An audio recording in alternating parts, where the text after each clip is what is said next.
you'd rather go way above and beyond on a client project than do a little bit of sales and marketing work, if you're more interested in crunching numbers than shaking hands, if you think networking should be about routers rather than cocktails with strangers, but somehow you ended up with sales and marketing responsibilities, this podcast is for you. Hi, Chief Nerd Ruben Swartz here, and I spent a long time learning these lessons the hard way. I want to help you learn them the easy way by sharing my experiences and talking with brilliant people who have figured out how to hack not just the code, but the sales and marketing process as well. Of course, as a nerdy person, I had to create a software application to help service-oriented people get more clients. So if you'd like to get more leads and turn more of them into clients and break out of the feast or famine cycle, check out Mimiran.com. That's MIMIRAN.com. You can find the application and also sample lead magnet and contract templates to help you grow your business. Now let's get to it. Today, I'm excited to have Michael Zipursky, the CEO of Consulting Success and coach to elite consultants.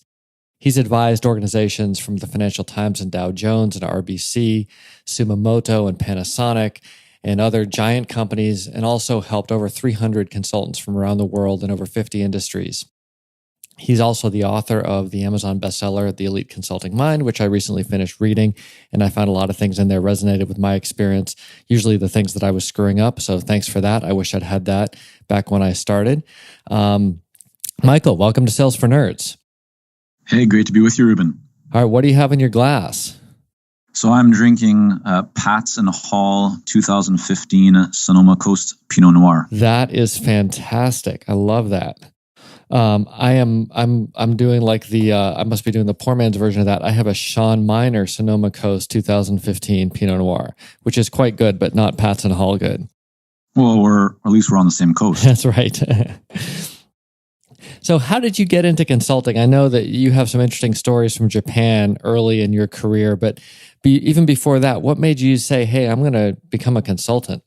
Well, I never said that really. Okay. I mean, really where it started was just out of high school, my cousin and business partner to this day, Sam, we started a web design and development company. And that was really our first foray into running a business together. I'd done just a whole bunch of random jobs growing up.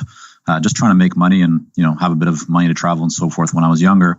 But that was really our first experience, and it went well. But pretty quickly after that, we decided that we wanted to transition the business a little bit, move away from development, and really start to do more in the areas of branding and communication. And so we started another business. It was called Kanke Culture. And by this point, we realized that we wanted not only to do just like the creation of a product, but also provide a lot more advice, because we had been learning things, and a lot of it was reading and just application trial by error. And so that business was called Kanke Culture. Kanke in Japanese means relationship. I ended up going over to Japan and opening up a branch office for our company, where I had the opportunity to work with some of the businesses that you mentioned there, like Sumitomo and Omron, Panasonic Japan, Dow Jones Japan, I should say, Financial Times Japan, just a whole bunch of other very large organizations, helping them to launch products and services into English-speaking markets. So how did you get over there? I feel like we skipped a couple steps from I'm in high school, I'm hanging out doing websites with my cousin, to I'm now in Japan helping some of the giant Japanese companies introduce new products. Well, I took an airplane. Okay, no swimming. It's a great question. And I think from the outside, it probably looks like that. And in fact, very much it was. I took a very direct route. What I mean by that is, I didn't start off with formal training to become a consultant. I didn't go to, although later on, my studies in university were around business and around Asian studies, so kind of put those two together. But I just studied a lot, and I started, that business from a pretty young age.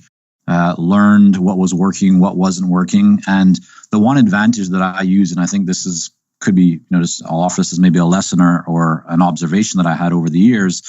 What I did is I found a market or an opportunity where I could provide something that market and opportunity was hungry for and didn't really have. So my positioning by going to Japan was, when we're coming in here, we're not going to tell you anything that you don't already know about marketing effectively to the Japanese people and to the country. The nuances of that. But what we understand is, the psychology and how to communicate effectively in the English language. And so adding to that our experience of working on many design and branding projects, and just our understanding of business to that point, although it was limited because I was still quite young. I was in my early 20s when I went over to Japan. But it's something that in Japan, a lot of organizations there didn't have yet. Most of their marketing departments were managed and run by other Japanese people. Some of those people had studied overseas, but they weren't native English speakers, and they certainly didn't have the cultural understandings or the business understandings that we had. And so that was really our positioning, our competitive advantage, and it served us really well. And that makes a lot of sense. And I think a lot of people want to find that market where they provide some unique value and people are eager to work with them. And at the same time, there's probably a bunch of people listening right now saying, gosh, if I got on a plane and went somewhere and offered to help people with the American market or whichever market I'm native in, there might be a million reasons why that could go sideways. How did you know that that was a good idea that was actually going to work? Or when did you realize that? I didn't really know. I think a lot of I've built and sold multiple businesses over the years, and there's always unknowns. I think the only known of business is that there are unknowns. So, the approach that I took is I had spent a little bit of time in Japan over the summer where I did an internship at a company. That gave me a little bit of experience and kind of insight into what was happening. But still, that's a very small piece, nothing that I would kind of bank or make a big bet on. If I was only just thinking about that, it was a feeling. It was an interest. I grew up outside of North America. My kind of between 2 to 6.5, I lived in Israel. And so when I came back to North America, I really felt like an outsider. But one thing that I did really have a strong appreciation for that I had from living overseas is just this real love and fondness and interest in different cultures and languages and people and all that kind of stuff. And so going over to Japan for me was part from a business perspective, but it was also really out of just an interest perspective. I was very interested and still am to this day in the culture and the language and the way that respect and tradition is carried through everything that goes on there. And so I took a bit of a bet heading over. But what I did do is that before I went, I sent emails to as many design and branding and advertising agency owners as I could find online. And I said, hey, I'm going to be in Osaka and here's what I do. And I would love to meet with you. I would love to learn what you're doing and so on and so forth.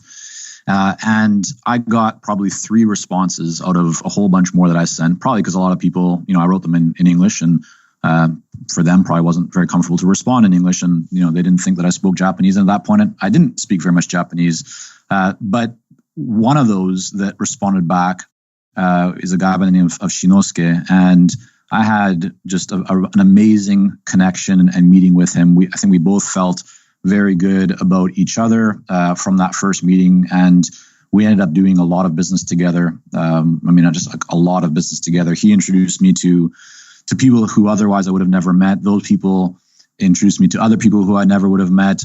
And so I had the fortune and created the opportunity to be able to get into places and into organizations in Japan that typically would have been very hard for a foreigner to do. And there's really no way that I could have done that myself. But by just taking the chance, thinking about, who might be able to connect me, what would be a good starting point, going in there and being very focused on relationships. I didn't come into Japan and say, hey, here's what we do. Can you buy our services? It was more about just trying to validate some of my hypotheses around what's going on in the marketplace, where might there be opportunity, and really investing first and foremost in the relationship. And I think that still holds true and still is a really good starting point for all consultants when they're thinking about growing their business. And it's kind of another whole other angle, which is you didn't necessarily need to grow your whole business all at once, but this one connection became a partner that then helped you go into so many other opportunities. And even if you're not trying to get in Japan, which is, I think, a much harder place to break into, especially if you're not native Japanese, there's so many places where it's hard to get in if you don't already have somebody bringing you in. And having a partner can really make that a lot easier. That's right. And how do you find those partners? Well, you start off by connecting with people and building relationships and looking for ways to add value. I see a lot these days people who are looking for kind of the silver bullet, the one action that they can take with some fancy marketing tactic or some strategy that people are talking about online or in some publication. And all that stuff, that might seem like it's going to get you results very quickly, but most times it won't, because it's missing the foundation. It's missing what really works when you're talking about building a consulting business. If we're talking about selling a product, or we're talking about selling something to a consumer, or maybe even in some areas of coaching, it might be a little bit different. But when you're selling to a sophisticated buyer, they're typically not just going to buy because they've seen one of your ads or jumped on just one webinar. They're really going to consider much deeper because the investment that they're going to be making is significant. And that's why building your authority and your expertise, and most importantly, the relationship that you have with those in the market that you want to get further into is really important. Yeah, I don't know. You probably see even more than I do, but I feel like everywhere I turn, somebody is advertising some, easy sales funnel course, how to make people buy on one conversation, and all these things that, maybe they work even, I don't know. But it's like, I don't want to be a used car salesman. I want to go help people. And in the process, of course, I need to make money.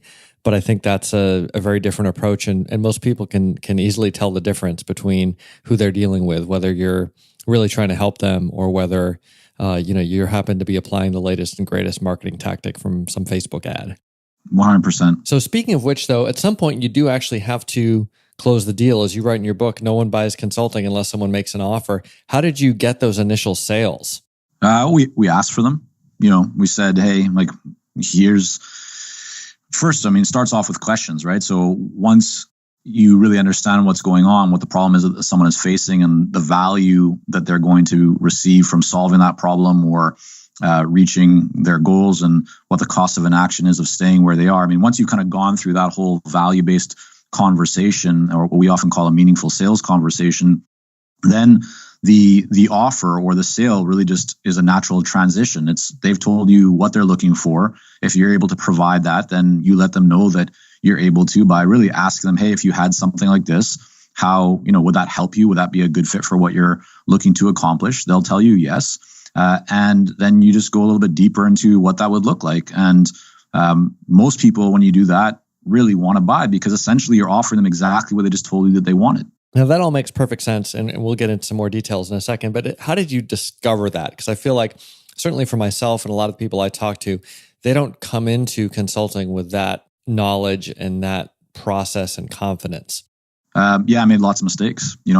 I remember setting up a meeting once with the head of a very large advertising agency in North America.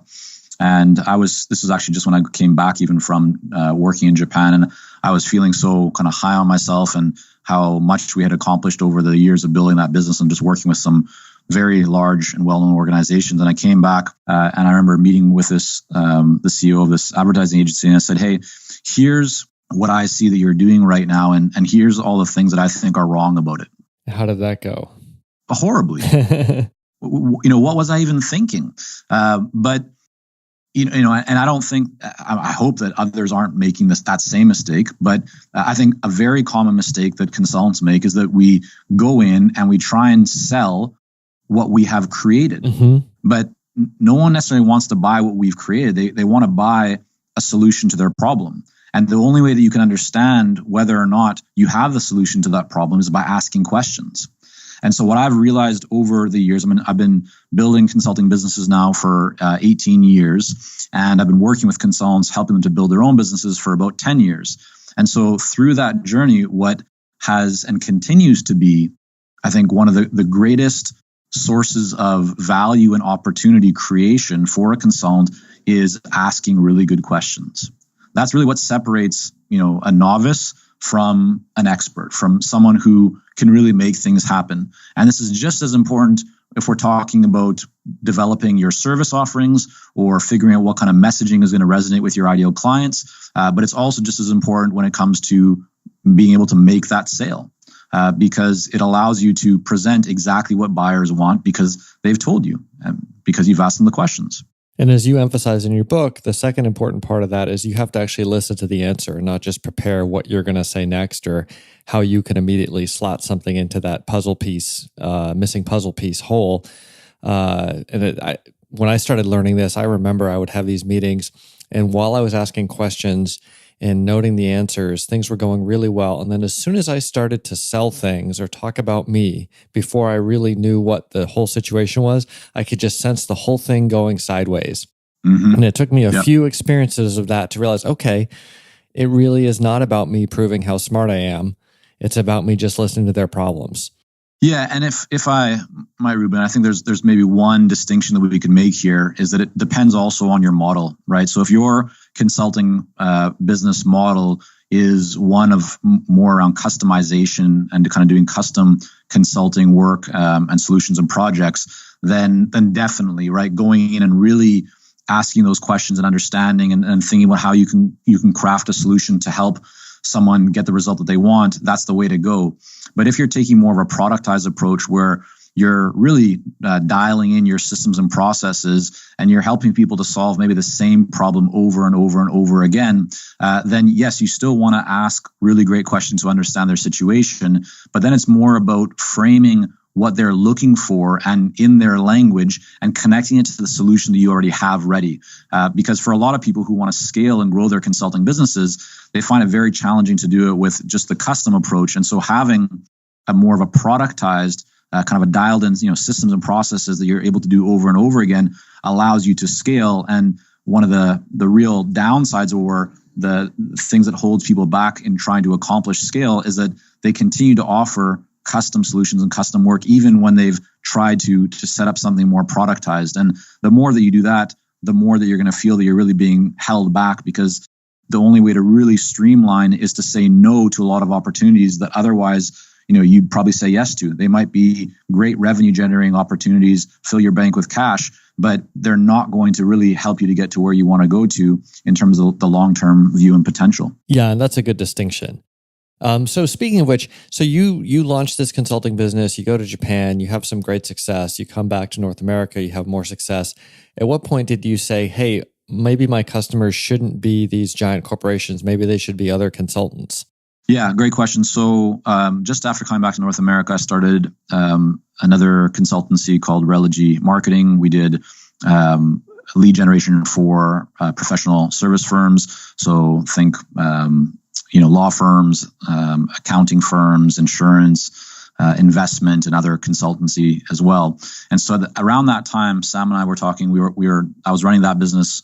Sam was not connected to that. He was doing his own thing. But what we had both realized that we wanted to set something up online. We wanted to be able to create a business or a way to work that would allow us to be location independent. And so we thought, well, what could we put? What could we start? And we thought, well, why don't we just start by putting something online around consulting? And that really began with me writing articles on my experiences of building a consulting business. The good stuff, the challenges, the lessons learned, the times when I got knocked down and how I had to get back up and what was working with proposals and fees and client conversations and marketing and just all that stuff.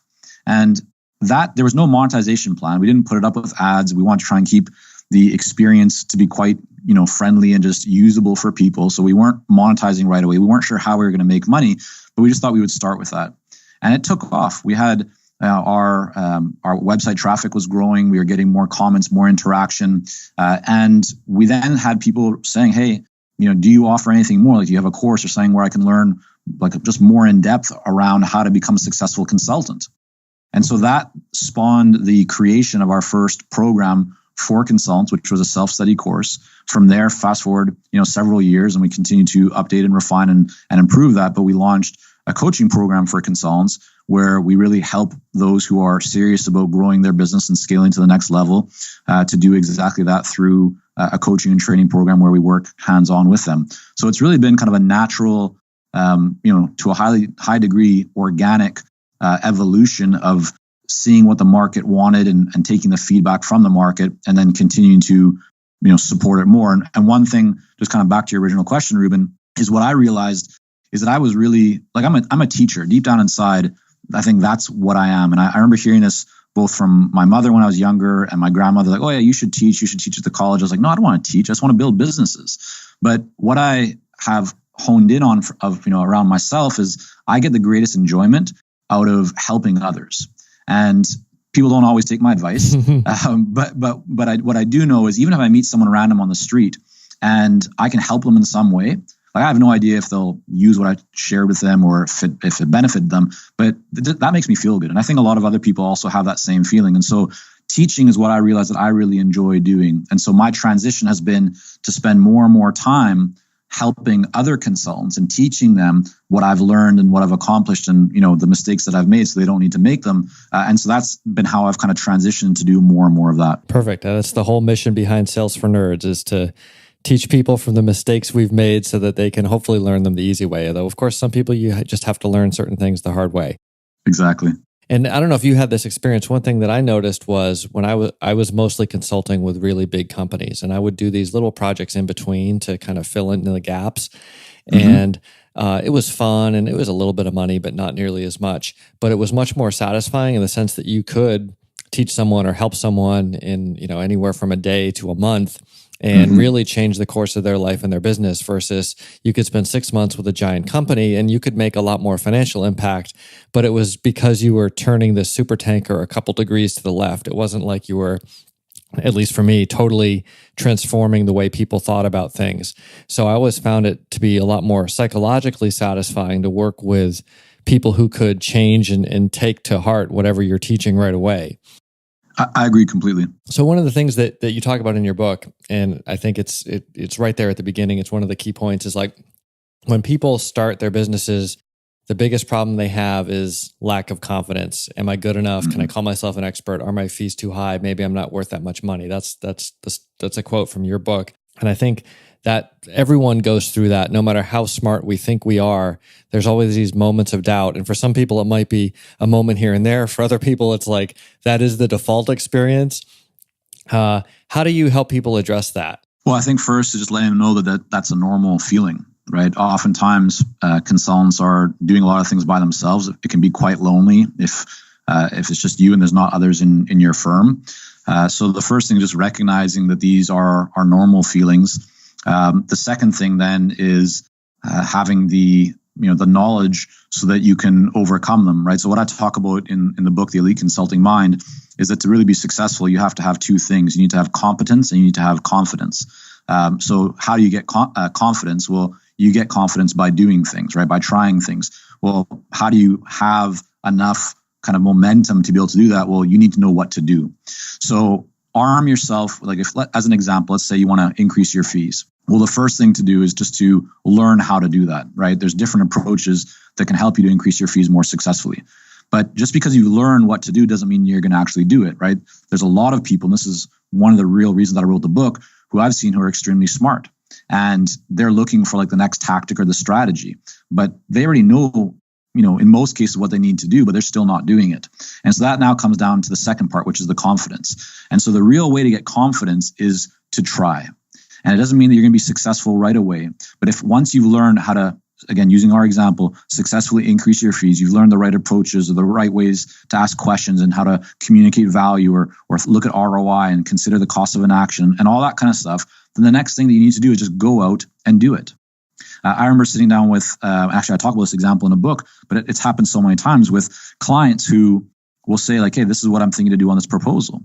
And we'll talk about it. And I'll say, well, what if you, instead of charging hourly fees, what if you restructured that? Like, let's talk more about the value. And then they'll go back to the client, to their client, and they'll provide a proposal and have a discussion around the value. And they end up winning that project for significantly more. I mean, we had one client who was going to put in a proposal for $65,000 and ended up being worth over $300,000 to her. So, without changing the scope of the project, really, it's just the way that the value is being communicated. So that really is what comes, I think into play here, is that we all have the opportunity to realize the true potential that we have within us. And more often than not, what is holding us back is not knowledge. It's not just about getting more information. It's taking action. And I think what really holds most people back from taking action is this fear of rejection or fear of like, what if I don't do it the right way? And maybe I need to plan it out better first. I need to try and perfect it. Well, if you look at the most successful people in any given industry, they're not always the smartest people, right? They're not always the people that have prepared the most. Some people would even call them a little bit reckless or maybe not that smart. But what they're doing is they're taking action. And the reason why they're making such great progress of being so successful is because they're getting the only feedback that really matters. Feedback that you give yourself by, like doing some research online or working on your plan, yourself in your office. That feedback is important to a degree, but what really matters is the feedback that you get from the marketplace, from your actual ideal clients. And you can't get that feedback if you're not taking action, if you're not, reaching out to those people to have conversations. So in the case of increasing your fees, you try it, right? You put it out there. And most people are actually pretty surprised that they actually end up getting higher fees, right? Increasing the rates significantly by doing that. But if you don't, then you'll learn a lesson from that. You'll figure out what went wrong, adjust it, and then be able to go back out again. I think that's a great point. And I think especially for a lot of people who come from sort of the technical side, it doesn't necessarily have to be software or hardware, but people who sort of have some deep technical skill, they're often very proud at how precisely they practice whatever that skill is. And so some of the surrounding business stuff, like I'm just going to ask for business, I'm going to raise my rates, I'm going to do whatever. Like you say, they want everything to be perfect before they do it, because that's how they would do it if they were in whatever domain they're an expert in. And I had to remind myself this constantly. And I tell people I work with all the time, unless you're actually doing open heart surgery where being a millimeter to the left is going to cause really problems, right? Like don't treat it like open heart surgery. It's not. The worst case scenario is you don't win the deal or they push back on price or whatever it is, right? It's really not that bad. And we build up this big psychological fear of rejection, as you were pointing out, when really it's not actually, if it was the one opportunity in the world for you to make money and you got rejected, that would be really bad. But for the most part, it's just feedback, which you desperately need to actually grow your business. Definitely. And what I would add to that is like, even if there was only one opportunity or, just one prospective client, which doesn't exist, all markets have more than that. But let's just take that example. Even if someone brushes you off and kind of says to you, hey, like, we're not interested right now, it doesn't mean that you've lost that deal forever. It just means they're not yet ready to buy right now. And so the benefit of actually engaging now and not waiting is that you start to build that relationship sooner. Right. Your first outreach should not be about making an offer or trying to make the sale. It should be about building the relationship. And so the sooner that you do that, the better. And I think, really what's going on when we talk about this topic around kind of like business development and growth for consultants and those in professional services is that most people that are working as consultants are not trained on the business side, right? Like we're trained in our area of expertise. So whether it's healthcare or it's analytics or it's some other area of technology or design or branding, like that's what our skill is at, right? That's where we've honed our craft. And so now when all of a sudden we realize that, we have to go out and start winning clients and building our business, there's a lot of things that people aren't clear about, and they kind of, they feel really bad about it. And there's a lot of fear around it, but understand that fear comes because it's completely new to you, right? You haven't done it before. And even if you've been doing, like we've worked with many people who have a lot of experience, so whether they're like VP of marketing or VP of sales in large organizations, now they go off themselves to become consultants. And they go, Michael, it's kind of funny. It's like, I'm trying to get your help with marketing my consulting business, but my background's like, 25 years of marketing. Well, it's not that, silly or funny. The reality is, you've been working in marketing within an enterprise or whatever the situation is. That's your skill set. You've never had to think about marketing yourself before or really, growing your own business. And so for people who aren't as familiar with that, it's understandable and it's completely okay to have a bit of fear of that unknown, but also recognize that in order for you to grow, it does require you to take steps, to move beyond that. Yeah, that's a great point. And I remember when I started consulting, right, I was doing sales and marketing consulting, and I could do all these fancy things for big companies, and I couldn't do anything for my own sales and marketing. It was ridiculous. But like you say, it was a different problem that I was facing versus a Fortune 500 company. And there was not necessarily any reason that they should translate directly from one to another. Correct. And I think another thing that's hard for people that you kind of go into in the book is we don't necessarily have to go from, gosh, I'm starting a business, I'm meeting someone, I need to make the sale right away. There's very small steps that we can take that make things a lot more natural and less intimidating. Like you say, building up the relationship. When you meet someone, you're not trying to sell them $1 million project. You're just trying to get to know them as a person, right? That's a much more achievable goal. That's much more realistic than those people who go into the networking meeting and they force a business card on everyone and then they walk out the door. Yeah, no one wants that. I mean, I think what the challenge that we have right now is that we're in an environment and kind of ecosystem where there's so much technology that everyone's looking for that technology or tool or that automation to help them to bypass or speed up the sales process. They're hoping that somehow by using some tool, it's going to bring them new clients and it'll make their lives easier. Now, all these tools can be very beneficial. They can help in certain areas. But the real problem is that they do not replace building a relationship. It doesn't mean that you can just put something out there and all of a sudden make a sale. Use these things to help you to increase and improve your own efficiency. But that doesn't mean that you should forget that you don't just go in and try and make a sale. Instead, right, you really should be focused on building that relationship. Like when you go to a networking meeting, if you show up there and say, hey, like, here's what I do, here's my business card, I have all these different offers, do you want to buy one of them? Like, no one's going to take you seriously. No one's going to want to even step close to you. They're going to avoid you the next time they see you. Right. But if you go in and you ask some questions like, oh, hey, have you been here before? Are you from the city originally? How are things going with your business? What are some of your priorities like this year? What's important to you? Any challenges in achieving that? Well, they're going to answer those questions. They're going to be happy to tell you what they're working on, because most people like talking about kind of themselves, and they like to share when they see that somebody's interested in them. That's the approach that you want to take. And so I think the real opportunity for people is to identify how you can take that same relationship building approach and then apply it to different tools and technology and your own sales and marketing process to make that more efficient. But the more that you do of that, the more that you're going to start to build a pipeline, because not everyone that you connect with is going to be ready to buy right now. Some will be ready to buy, in a few weeks, a few months, a few years. But the more conversations and relationships that you build on an ongoing basis, the more the different people will be ready at different times. But when you look at that kind of over a timeline, you're just going to have always people, kind of popping their head up and say, yeah, okay, I'm ready now, or yeah, I'd like more information. But if you hold back and you try and either be, just too promotional from the start and you're looking for success with just one hit, or you hold back and try and kind of, have everything ready, and that then you're not having as many conversations, both of those approaches are very likely to fail. And as you illustrated in your story, it's not just about the people you meet being ready to buy. It's about them also knowing, oh, Michael's a good guy. This other person I know could really benefit from talking to Michael. Let me make the introduction. Yeah, I think a really important part of that is being able to really explain exactly what it is that you do. I just, before this, was speaking to a client in Belgium, and he was telling me how he just got back from a big show in Paris.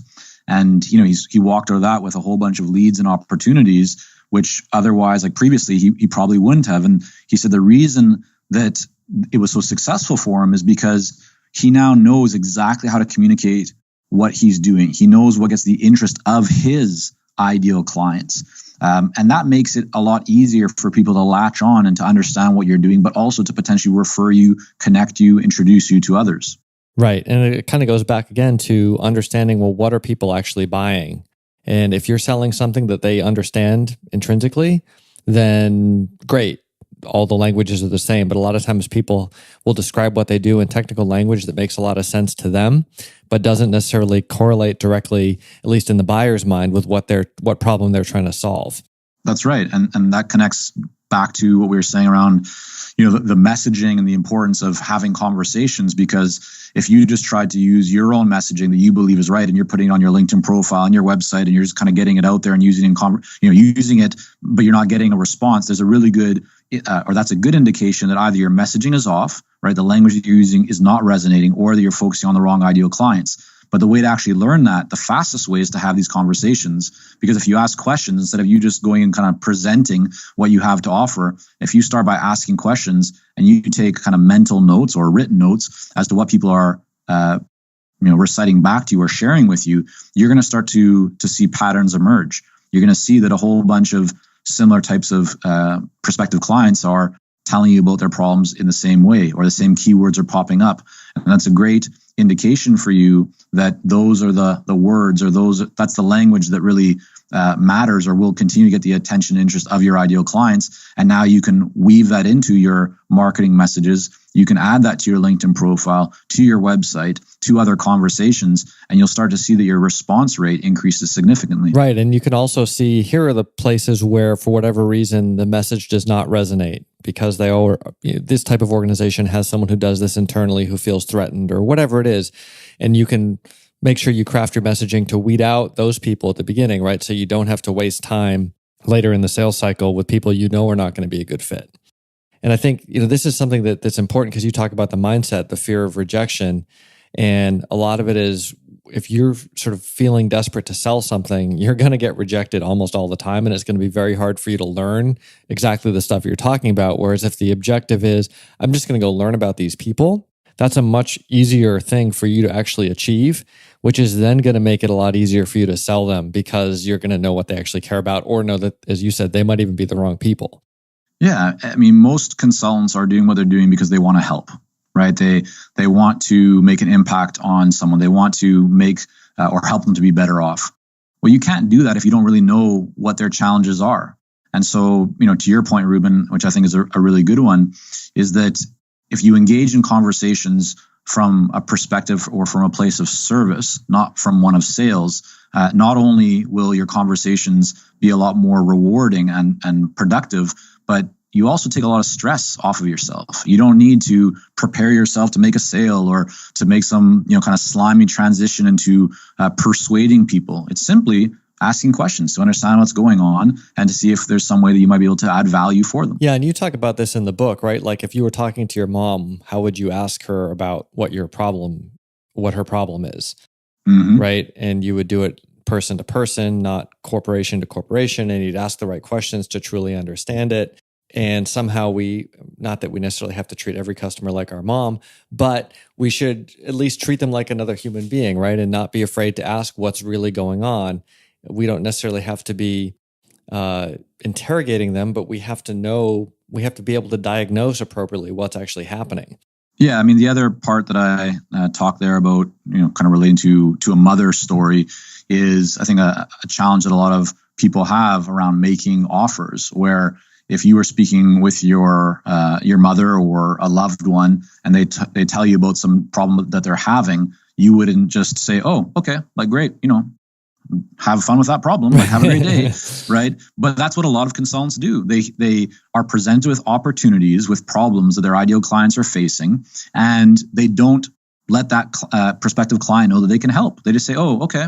Yeah, okay, like that sounds good, and I guess we can talk later on about that, maybe in a couple of weeks or like when the time is good for you." And as they sit back, right, they're waiting for that business to fall into their lap. And so this is the balance of being inquisitive and asking great questions, but also being direct. And so when you have identified that there is a problem or there's a goal that someone wants to reach and you feel that you can serve, that you can add value, then it is your responsibility. The same way that if a loved one said to you, "Hey, I'm having a problem with this," and you knew that you could help them in some way or refer them to someone, you would not just sit back and say, "Okay, great, just deal with that yourself." You would offer assistance. You would give some recommendations. And so the same thing with prospective clients. When you identify that you can help them, let them know. Say, "Hey, you know what? That's really interesting. I didn't, thanks for sharing that with me, because we've actually helped several other organizations like A, B, and C deal with that exact issue." And what most of them have found is that by incorporating whatever type of process, they were able to increase their sales or to improve their productivity or decrease employee turnover or whatever it is. Do you think a process like that might be helpful for you?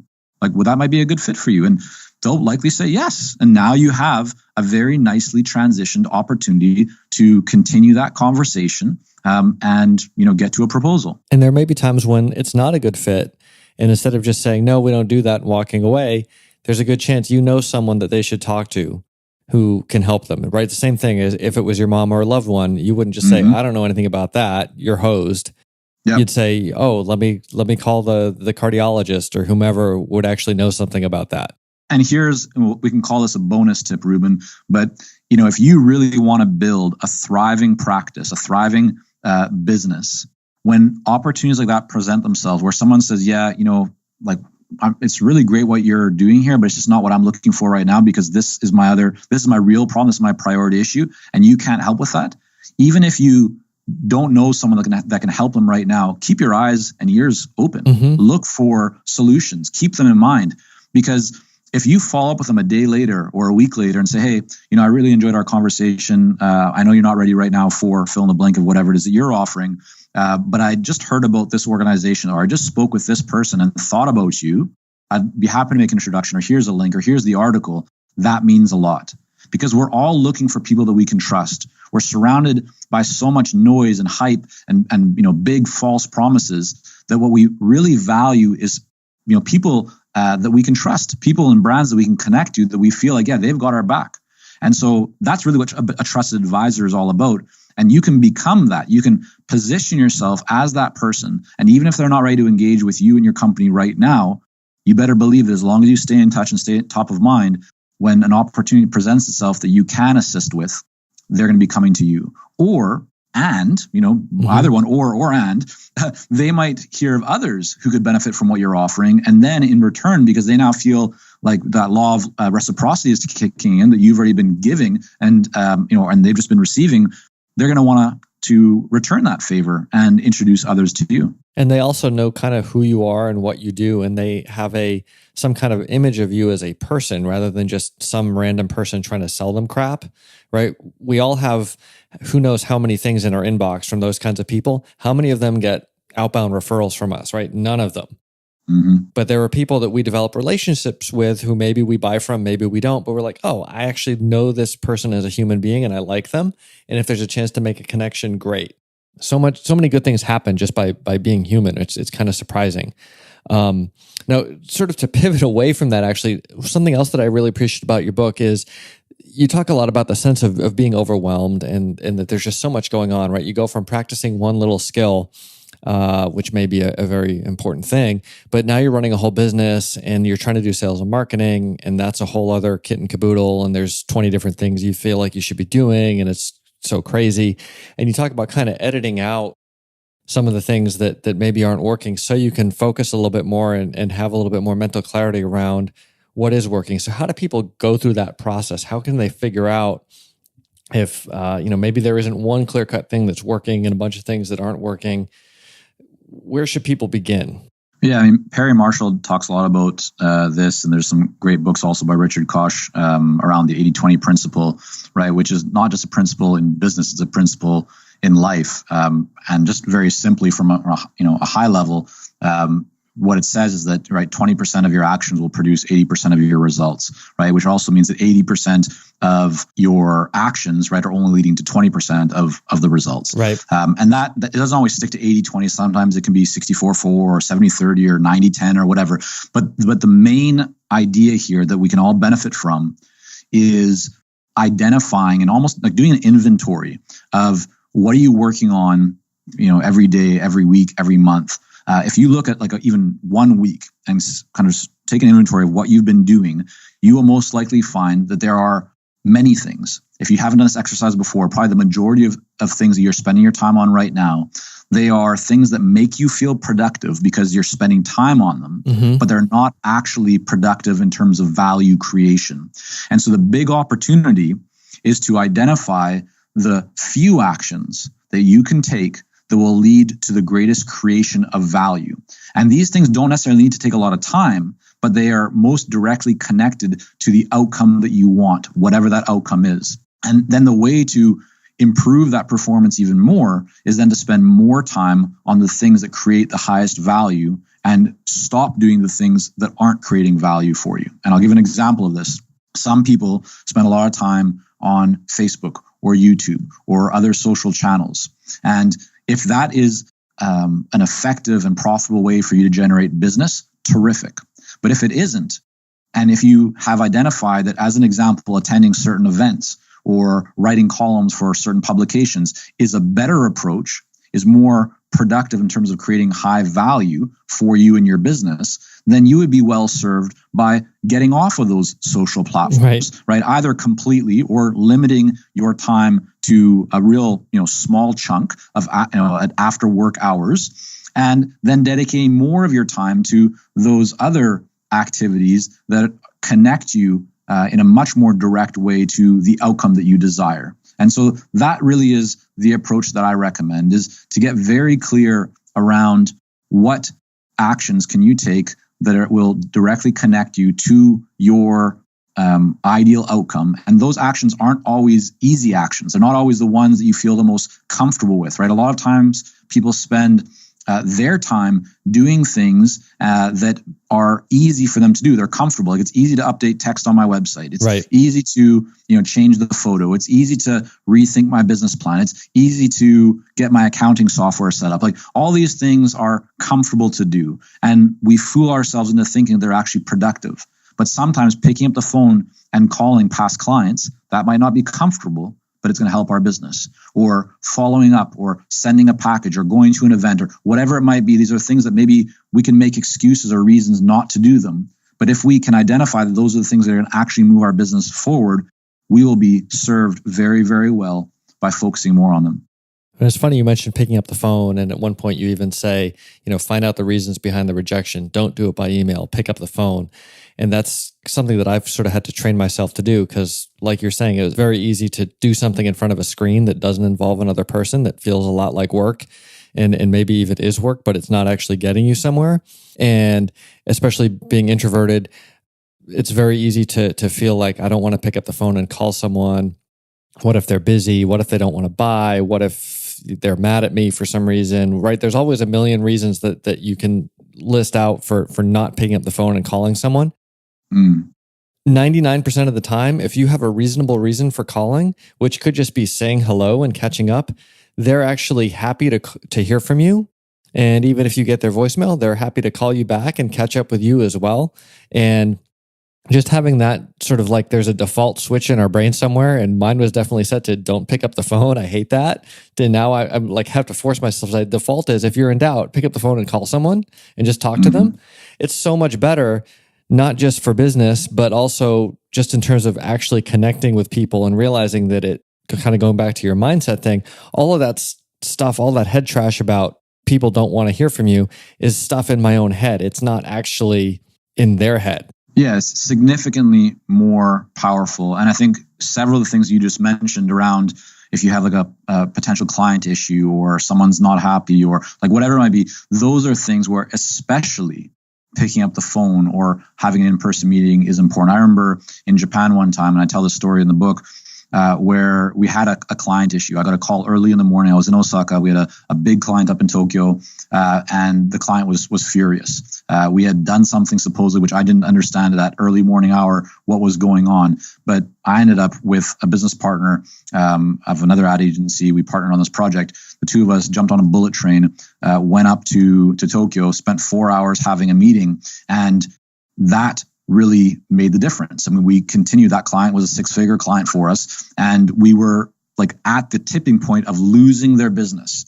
And if we would have just sent a response by email, I can't say 100% because I'm not a fortune teller, right, but I almost certainly guarantee that we would have lost that business right then and there. Instead, what did we do? We first picked up the phone. We then said, hey, we're going to come up and speak with you. A few hours later, right, we were up there having a meeting at their offices and working through it until they felt comfortable, and they understood that, we didn't do anything that was intentionally wrong. And in fact, we didn't even see anything really wrong with it, but we understood their situation, their side of it, and we were able to get that back on track.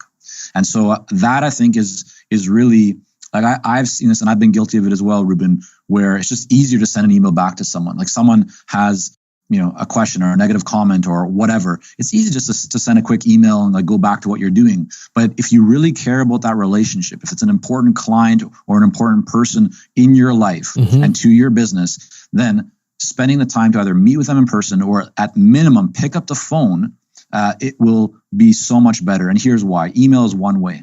You send something, emails are very easy to be misinterpreted. When you pick up the phone, you can say something, you can ask a question, you can hear, and you can actually have a dialogue. That's a conversation. An email is not a conversation. I know sometimes these days people say like, yeah, I'm going to have an email conversation with them. That's not a conversation. Like, that's a one back. Like, but a conversation is where I can say one thing right now. You can jump in and cut me off if you need to, or say something else. And that's how we can work out problems and get alignment again. And that's kind of back to the mom test, right? Like, if your mom was having a problem, hopefully you don't just dash off an email to her. You pick up the phone or you visit and you help her fix the problem. And I remember having this experience a couple of times where I had actually definitively screwed something up, and, big company calling me, annoyed, software isn't working right, et cetera, et cetera. And of course, my heart is sinking and I'm feeling terrible and all the normal stuff. And I'm like, well, I have to call them. I have no choice. It's my duty to call them. And call, and they're like, wow, you called right away. That's impressive, right? Because their other vendors aren't doing that. And then figure out exactly what the problem is, apologize, and call back an hour later when it's fixed. And not that this is necessarily guaranteed to happen every time, and not that I recommend making mistakes just for the fun of it, but it was like that whole experience made the relationship so much stronger than it was, because they don't get that anywhere else, right? Most people are not doing that. The big companies they work with are not doing that. And so just treating someone else like a human, sadly, is a point of differentiation. Mm-hmm. Definitely. I would agree. Certainly in this day and age, it is. Now, one thing you talk about, we're talking about human and talking to people like people and so on, but you also talk about outsourcing. And you have this great example of, what if Ray Kroc decided he had to cook every burger and sweep every floor all by himself, right? Where would McDonald's be? Mm-hmm. And I think so many people, myself included, run into that challenge. Like, it's not just a burger. I'm Gordon Ramsay and I have to get the sauce just right and so on and so forth. How can people figure out kind of what is good to take off their plate? So the starting point is just, again, doing a bit of an inventory to see how you're spending your time. Also looking at your process of working with clients from start to finish of a project, and then go in and create on a piece of paper a whole bunch of columns, right, for all those different activities. Have yourself as one of those columns, and then you can have others if you have a team, or just keep them blank for the moment. But then just start to figure out and ask yourself, of each of these items, which are the ones where I am 100% required? Like, and be very honest. Sometimes our ego gets in the way and we say, like, no, it'd just be easier for me to do this. Right. I'd have to train someone. It's going to take time. So here's the kind of litmus test for that. If it's a one-time thing that will never, ever, ever happen again, then you can do it yourself, and that's fine. Mm-hmm. But if it's something that's going to repeat and it's going to happen every day, every week, every month, then, or even several times a year, it's probably worthwhile finding some solution to that does not require you. And that might be a software tool, it might be a contractor, it might be a full-time employee, but having something in there that you don't have to keep repeating yourself over and over.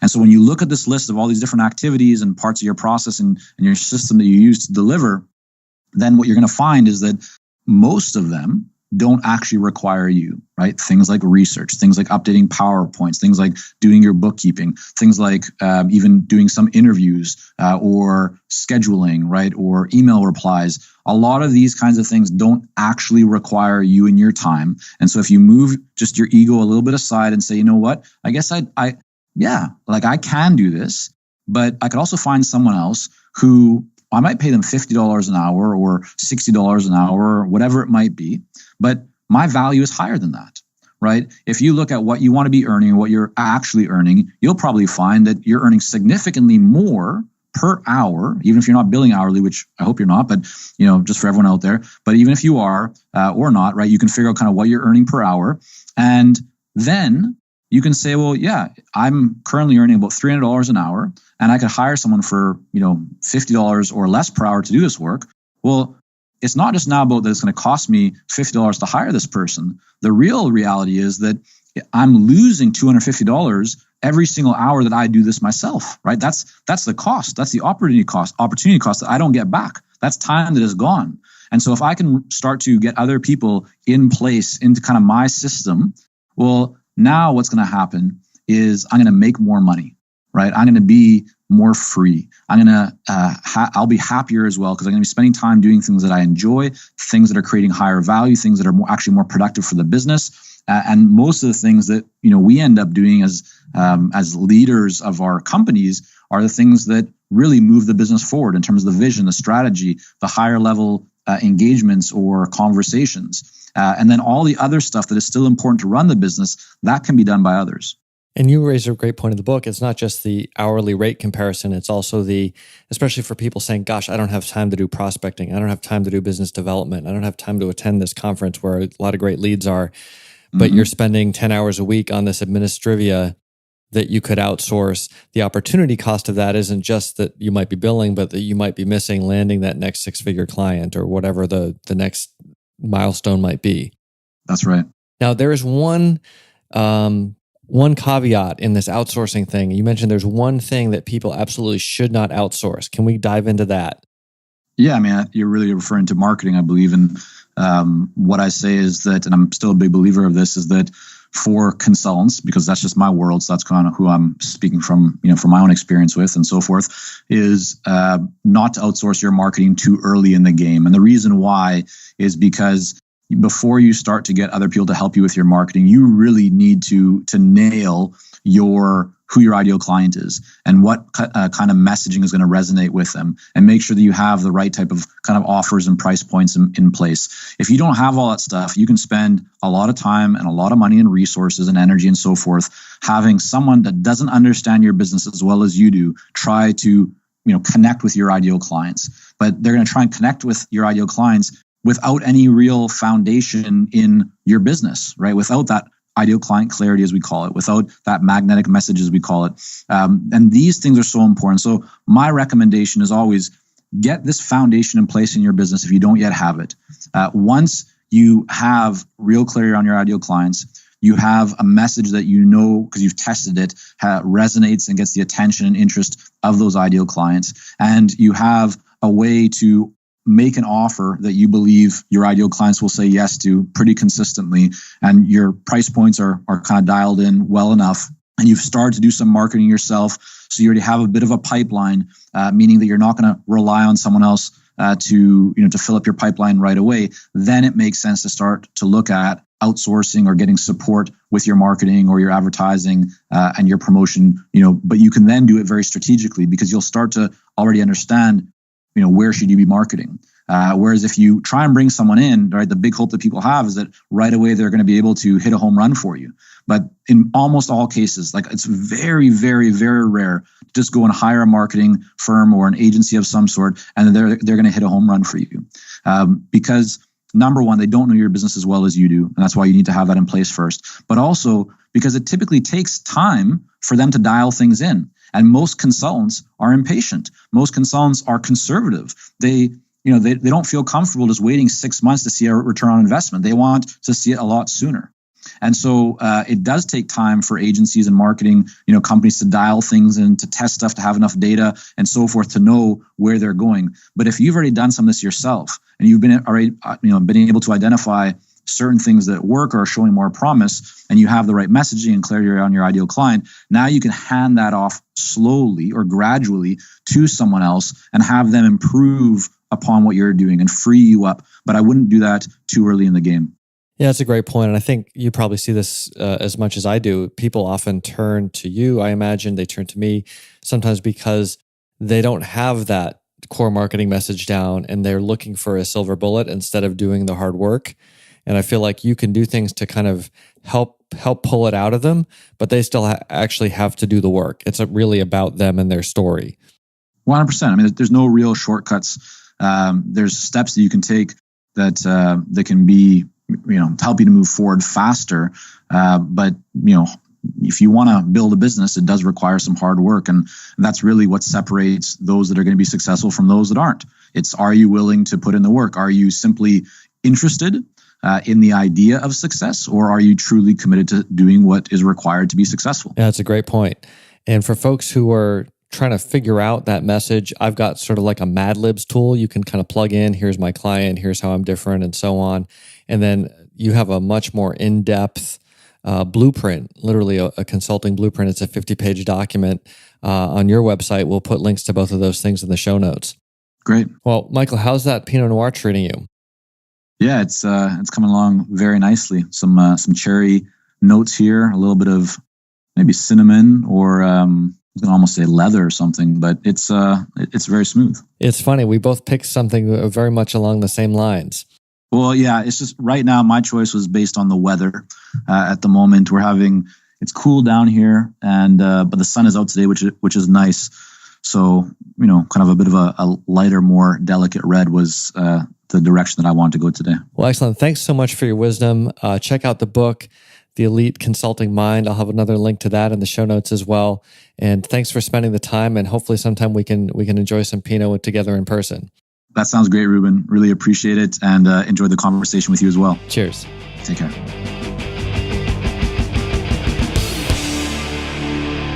Have a friend who'd benefit from this episode? Pass the word along. Have a friend who wouldn't benefit from this episode, but you haven't talked to in a while? Give them a call. Of course, iTunes reviews are great for getting the word out and also for helping me make the show that you want. So if you've got topics or guests that you want discussed on the podcast or in the apparently upcoming Sales for Nerds book, let me know. And if you want to automate client acquisition, turning more web visitors into leads into conversations and onto closed deals while helping you stay in touch with the people who matter, check out Mimiran.com. That's www.mimiran.com. And once again, thanks for listening.